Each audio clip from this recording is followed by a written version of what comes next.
Ако на глобално ниво постои родова дискриминација, во општества кои не се доволно развиени, како нашата земја, родовата дискриминација е зголемена, но најмногу може да се увиди родовата дискриминација токму кај најмаргинализираните категории на граѓанки, како што е случај со жените самохрани мајки кои сами гледаат деца и кои па исто така се подложени на различни други основи за дискриминација, каков што е семејниот конструкт. Еднородителските семејства и сите нивни членови, вклучително и возрастните и децата, се мета на повеќе типови на дискриминација. Ако се самохраните мајки, кои се најголем процент од предводниците или кои се најголем процент од родителите во еднородителските семејства, ако се дискриминирани по самиот основ што се жени, се дискриминирани и поради фактот што имаат различен семеен конструкт, немаат типично вообичаено семејство кое е создадено од двајца родители, но самите тие одгледуваат деца и ова е исто така основ за нивна дискриминација. Иако сега кога ме прашуваш за почетоците на една можа, ми се будат убави емоции, морам да кажам, заради тоа што една можа се создаде од голема искреност и од голема верба кон еднаков и праведен свет. Но пред се една можа се создаде од големата болка кога ја воочив неправедноста, неправичноста со која се соочуваат овие жени. Како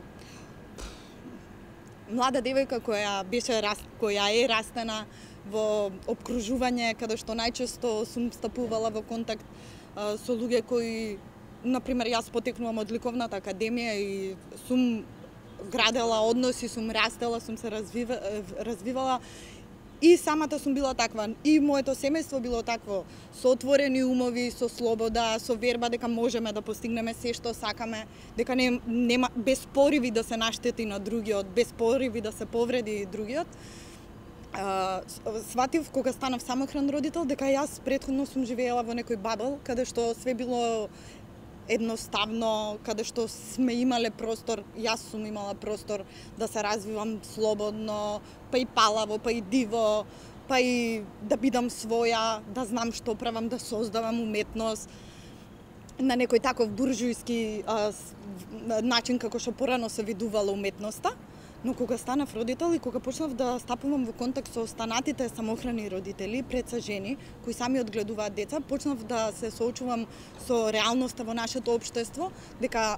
почнав да сваќам дека светот не е само мојот свет, него мојот свет екзистира и коегзистира во корелација со другите светови, со оваа општествена уреденост која постои овде во нашава Македонија.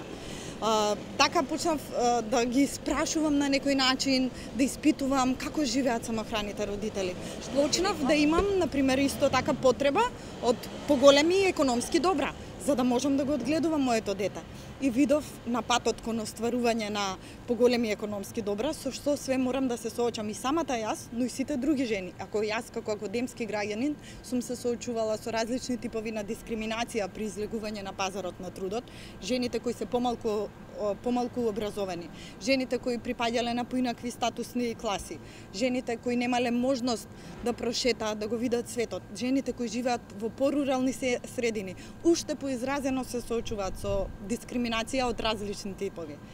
Например, интересен податок е дека на пазарот на трудот има многу голем број на самохрани мајки и низ минатогодишните истражувања ние дојдовме до заклучок дека процентот на невработеност на самохраните мајки е многу помал од процентот на вработеност на ниво на цела територија на Македонија. Значи, обичните поинаквите граѓанки и граѓани кои не се самохрани родители имаат поголем процент на невработеност отколку самохраните мајки. Но кога ќе се продлабочи ситуацијата и кога ќе се размисли зошто е тоа така и кога ќе се направат квалитативни истражувања, доаѓаме до заклучок дека жените самохрани мајки се принудени да работат било каква работа, да имаат било каков прилив на средства во нивните домови, за да нивните деца имаат што да јадат. Најголем број од самохраните родители живеат во субстандардни услови или живеат во домовите на своите родители. Многу често живеат во нивните детски соби, спијат на двоседи, на троседи со своите деца. И затоа велам дека оваа целна група за која јас работам и се заложувам, е група каде најпровидно можеме да ги видиме сите недостатоци на ова денешно живење. Во еднородителските семејства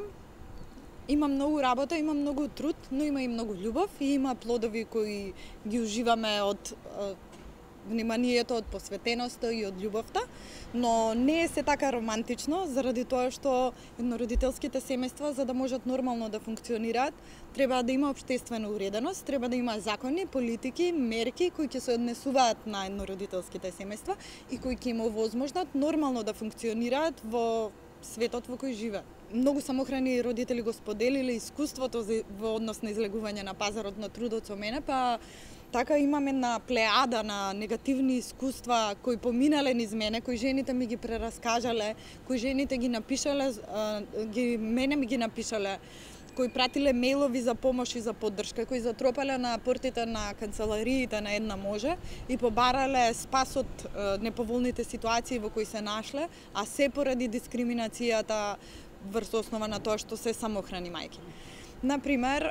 често работодавците ги прашуваат кој ќе им го чува детето ако треба да останат екстра часови на работа. И веројатно и немаат соодветен одговор на ова, заради тоа што како непостоењето на втор родител значи непостоењето на лесна и едноставна опција кој да ти го причува детето ако треба да се задржиш на работа. Па затоа ние дадовме неколку предлог мерки на минатогодишната јавна расправа во собрание. Дадовме точно 12 предлог мерки кои се однесуваат на еднородителските семејства. И за прв пат во историјата на Република Македонија и за прв пат во историјата на јавни расправи во собранието, парламентарките, клубот на пратенички и Комисијата за родова еднаквост со отворени раце ги прифатија сите 12 предлози од Една може упатени кон релевантните министерства и институции. Па така на крајот од 2019 година планираме да направиме надзорна расправа, каде ќе испитаме колку од тие мерки почнале да се спроведуваат во пракса, дали се превземени чекори да се спроведуваат во пракса предложените мерки. И голема благодарност секогаш изразувам и ќе изразувам и понатека на претседателката на Советна општина Центар, која ја биеше главната битка заедно со нас, а и редок пример на некој што не е самиот дел од целната група која ја представува, така борбено и искрено да ги застапува нашите права. Возможивме всушност клаузула член за социјална одговорност, која ги условува сите бизниси кои ќе стапат во контакт со училиштата да ги ослободат децата од еднородителски семејства од плаќање на школски активности, како што е храна, како што е ужинка, како што е странски јазик кој пак е во склоп на целодневниот престој, спорт и слично. Ово што ние сега го работиме, всушност го работиме со сите сили, со искрени заложби, со голема експертиза и посветеност, но исто така сме свесни дека плодовите од сето ова ќе ги гледаат и ќе ги имаат можност да ги вкусуваат нашите деца, нашите внуки, правнуки и така натаму. Законот за семејство оваа година ќе биде отворен. Јас како родов експерт ќе бидам представничка дел од работната група која ќе го пишува законот за семејство и јас ќе бидам таја што ќе лобира и што ќе ги застапува сите еднородителски семејства во земјата и ќе си ја вртам водата кон воденицата каде што никогаш немало вода во оваа земја, за жал.